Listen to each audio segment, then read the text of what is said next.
Transformative is a series of short films that try and explain the history of fashion photography as seen from the perspective of the stylist, the makeup artist and the hairdresser. Are they two different things, doing a photographic session and doing a show? Do you find those two very different sorts of ways of working, or is one an extension of the other? No, they're very different. Right. Doing shows and doing photo shoots are two different things. So you work a lot with Karl now, but in the past you've done shows for Vivienne Westwood. Yeah. I'm sure for lots of people, but I'm trying to work out the bigger relationship. So Vivienne Westwood did a lot of shows for a lot of people. A lot of shows with Vivienne, done a lot of shows for Balmain.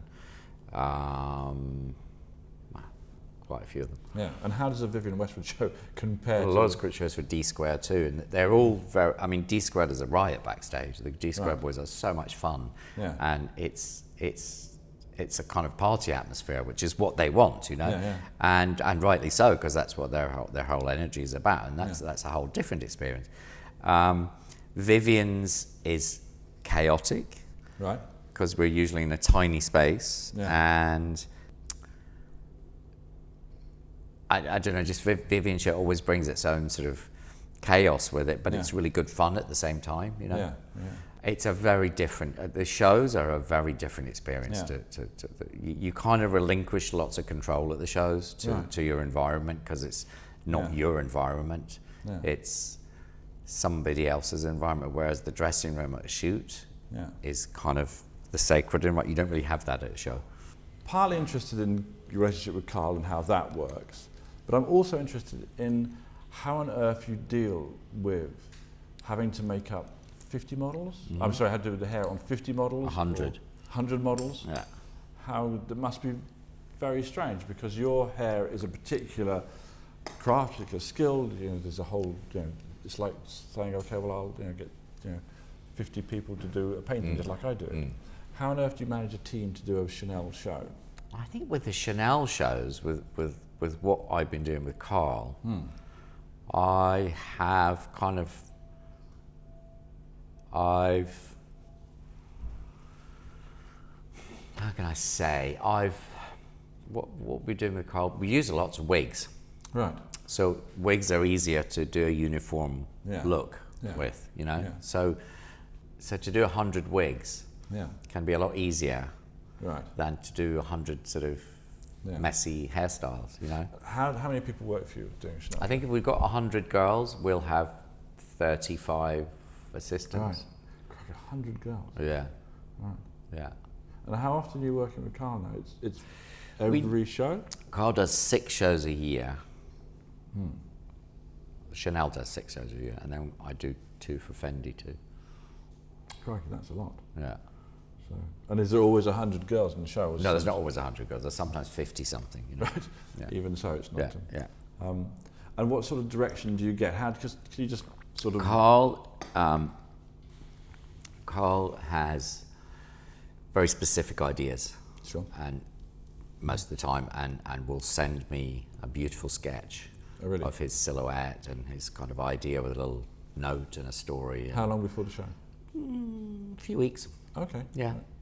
Because we know now that if we use a lot of wigs and hair pieces, that we need some time to prepare them. You know? Although sometimes they're not all done till the last minute, of course. You know. Because it can change. You know, it can evolve. So he starts off by sending you a sketch, and and then sometimes we'll get a girl in and we'll do a few different, you know, because sometimes maybe 2 or 3 sketches, so we'll do a few different. My interpretation. And Eamon and I and a few of my team will kind of work for a day and then send them some pictures and get the direction. Right, so that happens over here in London. Yeah. You send them to Paris. And then when it actually comes to closer to the show, how long before the show do you go across to Paris, and what for? About 3 days before, and we spend 2 days doing hair and makeup on every girl. Right. Her clothes are fitted and accessorized, photographed, and those pictures go on the rail for the clothes, and so there's an incredibly complex system that really works. It's fantastic. If only all shows had the time and the resources to do that, would be great. So what time of the day do you start for a Chanel show that's at 10 in the morning? Is that roughly when they are? For a 10 in the morning show, we start at 5. And we have so many assistants because there's a 1.5 hour rehearsal period, because the runways are so long. Yeah. The girls need to be thoroughly rehearsed, because there's lots of it's almost choreography. Yeah. And so you lose the girls for the, so you're kind of losing time all the time. And a lot of the girls have to be done, the girls all have to be done at the same time. Yeah. So we need to do 100 girls or whoever girls in a couple of hours, really, And have you been, for the previous couple of days, have you been sleeping at all? Is it something you're exhausted by this point, or is it? No, I'm kind of, Yeah. I managed to get my sleep. Right. Because Karl works at night, doesn't he? Karl works at night, yeah. Well, but for the day before the show, we'll have a late one usually, yeah. Yeah. When the girls are going out, what point do they leave your hands? You standing by the door to the runway, as it were, or are you back further? No, I'm right there at the very end. Right, so you're actually adjusting. I'm right there adjusting at the very end. I think that's something I will always have to do. Yeah. Because if I'm 3 feet away, by the time the girl leaves me to going through the exit to the runway, she could have pushed her hair. There could have been all kinds of hairs caught in the buttons, or all kinds of. So literally, to ruin the silhouette when they're seen. So I need to be the last person who touches them. Right. Okay. Much to the dismay of the show producers. I'm sure. And my experience of only a limited amount of experience of backstage of the show, it's fairly like pandemonium. My experience, I should say, is on the Galliano show, and it was like the most incredible sort of amount of noise and people going all over the place and paparazzi and etc. Are the Chanel shows very similar, or are they much more? No, the Chanel shows are, the Chanel machine is so well oiled. It's just, it's fantastic. I mean, we have a lot of space to do hair and makeup. It's beautifully clean and white. Yeah. It's in the Grand Palais. There's plenty of space. Yeah. And it's, there are very few journalists and photographers there. Right. So you can concentrate on doing your work, and the girls are always dressed sort of half an hour before the show, 20 minutes before the show, and they're standing there.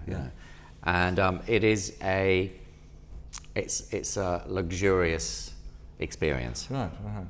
I mean, it's still a bit stressful, but it's not chaos at all. It's very polished. Right. It's very polished from the top down. The whole thing is polished. There was one show in Dubai recently where the Dubai bus hadn't picked up the hair and makeup assistants from their hotel. Yeah. So there were like 6 of us hairdressers and 6 makeup artists doing 50 girls in the heat with wigs. Wow. And that was really stressful. Yeah. But the people from Chanel were absolutely wonderful and sort of were so cool with everything that there was no feeling of stress at all.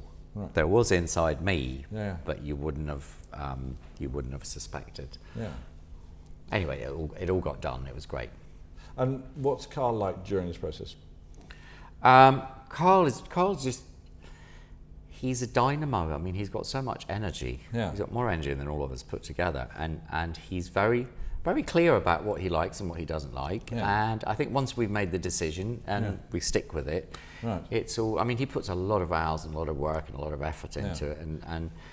And he's an absolute, he's a dream to work with, and he's so funny. Yeah. And is he funny in what way? But funny in that he cracks jokes? Funny in that he's very clever. Right. And his humour can be quite dark and just very sharp. Yeah. Very, very sharp. And it's such a great honour to be asked to do a Chanel show. Yeah. Or anything with Karl, really, Yeah. And does he, I'm just interested about the sort of dynamic of backstage. My experience of backstage was at Galliano show. It was a little bit more similar to the makeup room that we talked about on another picture we were talking about. It was a lot more energy and lots of shouting. And John was very quiet, but then the other people around him were doing the shouting, etc. Is it? I'm imagining for you how you're describing it. It's all very quiet, or is there a sort of, where does the energy come from the girls? Is it that sort of moment where he's sort of revving them up, or is that fall to you, or does that not happen? So I'm sorry to interrupt your thought process, but you hear about other shows that there's this sort of moment where they're being psyched up to be pushed out on the stage. No, it's not really like it's not really like that. There, it's much more controlled and much more. It's gentler too, you know. It's a gentler. It's an easier. The Chanel woman's a kind of easier woman. It's not. She's not a disco babe, you know. She's easier, you know. Yeah. And after the show, does everything disintegrate and everybody disappears off very quickly, or you after the show finishes, how long are you still on the building? Oh God, I'm still there for an hour or two afterwards, because Right, it's our last show, so we're taking the hairpieces out, we're removing all the accessories, I'm kind of winding down, basically. I'm sort of slumped in a chair by that time, and having a little natter with the girls and the makeup people, and